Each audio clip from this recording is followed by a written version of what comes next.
Question 1. Interference pattern can be observed due to the superposition of following waves A and C. क्या reason है कि omega T और omega T minus five ए और सी में phase difference है five का, जबकि ए बी में फ्रीक्वेंसी डबल है, ए और डी में फ्रीक्वेंसी ट्रिपल है। तो ये तो इंटरफेरेंस पैटर्न मिलेगा। Interference pattern will be observed due to the superposition of waves coming from coherent this and coherent source में फेज डिफरेंस या तो जीरो हो या कांस्टेंट हो, टाइम डिपेंडेंट नहीं होना चाहिए। तो बिटवीन ए एंड सी में फेज डिफरेंस है फाइव, ए में ओमेगा टी, सी में ओमेगा टी माइनस फाइव का फेज डिफरेंस है। तो मतलब A and C option correct है, तो फाइनल हाँ ऑप्शन हो जाएगा ऐसी दोनों करंट सोर्सेज हो गए, तो option 3 correct. Question 2, two slits in part in small d दिया, in is placed a distance 1 metre from the slit capital D and wavelength is fringe separation, यानी हमको फ्रिंज विड्थ निकालना है। क्वेश्चन में fringe width निकालना है हमको। Fringe width का क्या फॉर्मूला होगा?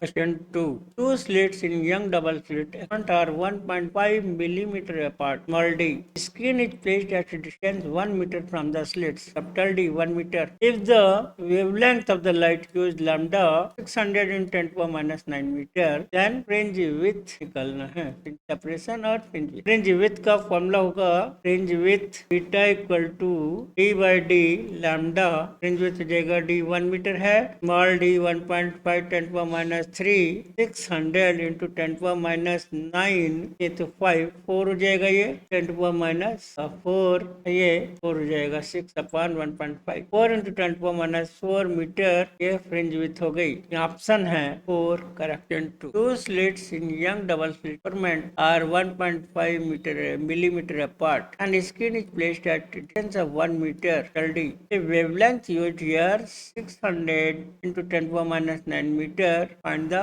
fringe separation और fringe width। fringe width का फॉर्मूला होगा beta equal to D by D lambda की वैल्यू पुट कर देते हैं। डी 1 मीटर है, 1.5 मिलीमीटर मीटर में चेंज कर लिया, 600 इंटू 10 टू द माइनस 9 को सॉल्व करके 10 टू द माइनस 4 आएगा, तो option 4 correct. Question 3, if the monochromatic single wavelength source light in Young double slit experiment is replaced by the white light, then मालूम है white light में 7 कलर्स, in white light 7 different colours are there, here red की wavelength सबसे ज्यादा है, violet colour की wavelength सबसे कम है। हम वायलेट टू रेड कलर जा रहे हैं, वेवलेंथ बढ़ती इंक्रीज हो रही है। यहाँ पर बात करते हैं व्हाइट लाइट लेने से सेंटर पे यहाँ ब्राइट मिल रही है, no phase difference, all the colours are reaching here, that centre हमको all colours in equal amount मिल जाएगी हमको व्हाइट लाइट। बाकी फ्रिंजेज पर हमको इक्वल अमाउंट की सारे कलर्स नहीं मिल पा रहे, तो centre will be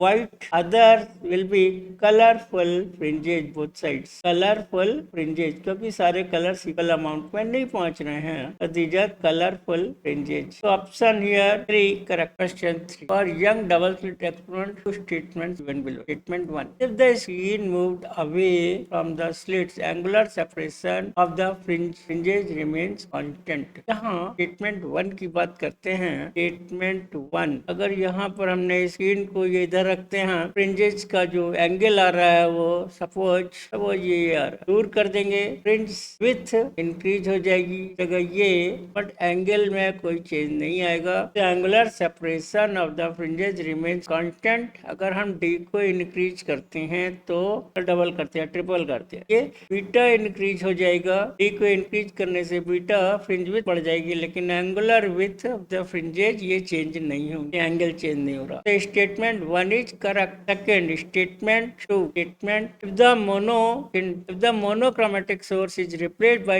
another monochromatic source of larger wavelength, angular separation fringes decrease। यहाँ बात हो रहा है फ्रिंज विड्थ का फॉर्मूला होता है डी बाई डी लैम्डा। अगर लैम्डा इंक्रीज करेंगे, वेवलेंथ इंक्रीज करेंगे तो फ्रिंज विड्थ इंक्रीज होगा। होगा और डी चेंज नहीं कर रहे तो थीटा एंगुलर विधि इंक्रीज होगा। यहाँ बोल रहा है डिक्रीज, तो मतलब आप स्टेटमेंट 2 रॉन्ग हो गया, तो मतलब option 1 is correct. Question 5, in Young double slit technology and observes 8 fringes on a segment, certain segment, and each segment at distance same है। And monochromatic light of 600 nanometer wavelength used. If the wavelength of light changed to 400 nanometer, then the number of fringes would be there the same region, and same ही है। Number of fringes कितनी होंगी ये बताना है अगर हम wavelength को change करते हैं तब। तो यहाँ स्क्रीन पर ये डिस्टेंस एक्स ले लिया हमने, मान लो इसमें हमारी एन फ्रिंजेज आ रही हैं, एक्स डिस्टेंस सेम है, इसका फॉर्मूला होता है डी बाई डी डेल्टा में फ्रिंजेज ब्राइट फ्रिंज ले लिए, ब्राइट फ्रिंज का क्या फॉर्मूला हो जाएगा एन लैम्डा। ये पार्ट डिफरेंस हो गया ब्राइट फ्रिंज के लिए,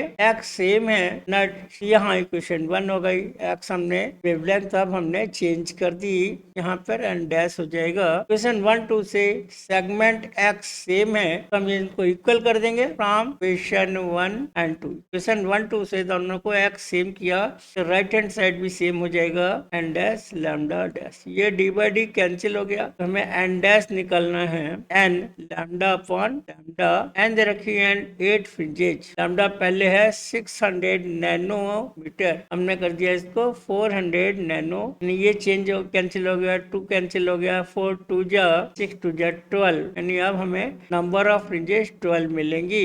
तो option 4 is correct. Wavelength decrease करने से नंबर ऑफ फ्रिंजेस इंक्रीज हो गई, इन दोनों का पड़ा constant. Question 6, intensity of transmitted light a polarized sheet placed between two crossed polarities at 22 pi degree from the polarization axis of one of the polarities. I naught is the intensity of polarized light after passing first polarite. कहना चाह रहे हैं इसमें first Polaroid के बाद intensity I not है, 10 second जो crossed है पोलराइजर, थीटा एंगल है इनके भी कहा 90 डिग्री, कोई भी लाइट नहीं मिलेगी, हम लॉ ऑफ मेलस से देख सकते हैं। I intensity after polariser, I naught before polariser, cos square theta, theta is the angle between two polariser. Starting में थीटा 90 है तो ये इंटेंसिटी यहाँ कितनी मिल जाएगी 0 मिल जाएगी, before placing third polarizer, third को हमने रखा ही नहीं, इन दोनों के बीच में एंगल 90 है तो 0 मिल गया। अब हमने ये रख दिया तो ये यहाँ पे ले लेते हैं I1 I2, ये intensity I1 I2 third polarizer को प्लेस करने के बाद है। इस फॉर्मूले से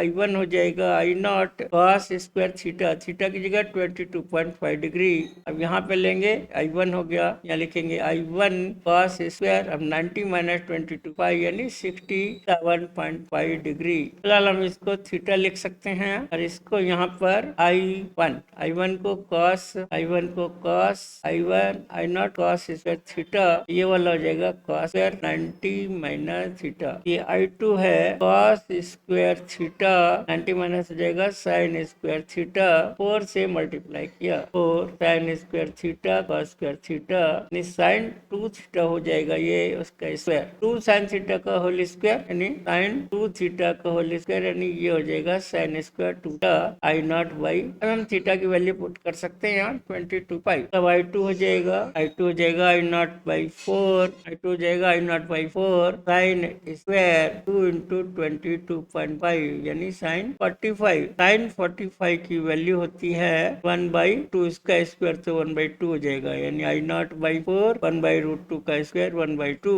ये हो जाएगा I naught by 8। Option 1 is correct. Question 7, unpolarised light beam travelling in air incident on a medium of refractive index 1.73, then at Brewster angle, Brewster angle या पोलराइजिंग एंगल को बोलते हैं हम लोग IP, कभी हम इसको ब्रूस्टर बोलते हैं, कभी पोलराइजिंग एंगल बोलते हैं, साइंटिफिक नाम पर ब्रूस्टर एंगल। यहाँ पर at particular angle called Brewster angle या पोलराइजिंग एंगल अनपोलराइज्ड लाइट के सपोज एक्स एक्सिस में अगर ये आ रही है तो वाई जेड प्लेन में ये वाइब्रेशन है, वाई वाइब्रेशन रुक गए और जेड वाइब्रेशन इसमें दिखाई दे रहे हैं, यानी इसका मतलब 100% ये पोलराइज हो गई। जब ये पोलराइज होती है ब्रूस्टर एंगल पे इंसिडेंट रे आती है तो रिफ्लेक्टेड रे और रिफ्रैक्टेड रे दोनों में एंगल 90 होता है, दोनों आपस में परपेंडिकुलर हो जाते हैं। रिफ्लेक्टेड रेज 100% पोलराइज जबकि रिफ्रैक्टेड रेज पार्शियली पोलराइज। यहाँ पर ब्रूस्टर लॉ ये हो जाएगा mu equal to 10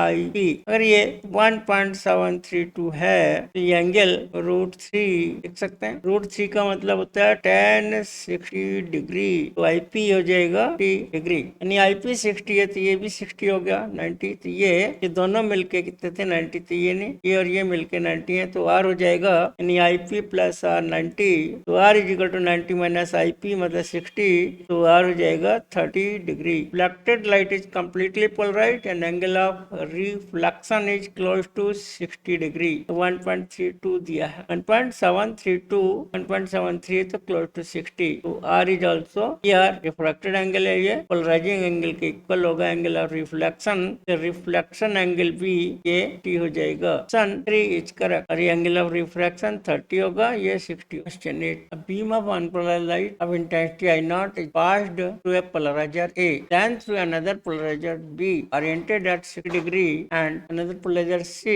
45 degree to B। मतलब A और B के बीच में जो है पोलराइजर उनका एंगल है 60 डिग्री और B और C के बीच का एंगल है 45 degree. Intensity after polariser C निकालना है, यानी इमरजेंट यहाँ पे निकालना हमको इंटेंसिटी, तो इसमें लॉ ऑफ मेलस यूज करेंगे। लॉ ऑफ मेलस होता है I is equal to I naught cos square theta, I intensity after polarizer, for polarizer it has the angle between polarizer and analyzer और two polarizer, इसका use करते हैं। यहाँ पर हम लोग इस फिगर में देखते हैं अनपोलराइज लाइट अगर I naught है, पोलराइजेशन के बाद क्या हो जाएगा, ये वाला फॉर्मूला cos स्क्वायर ये 360 डिग्री पर है, ये इंटेंसिटी हो जाएगी हाफ, हाँ यानी I1 हो गया I naught by 2 के बाद यहाँ पर ये पोलराइजिंग लगाएंगे, यानी ये I इज इक्वल टू हो जाएगा I1 के बाद तो I2 बोल देते हैं, तो I2 हो जाएगा I1 cos square T, I1 है I naught by 2 cos 60 1 by 2 हो गया, यानी I naught by 2 और 1 by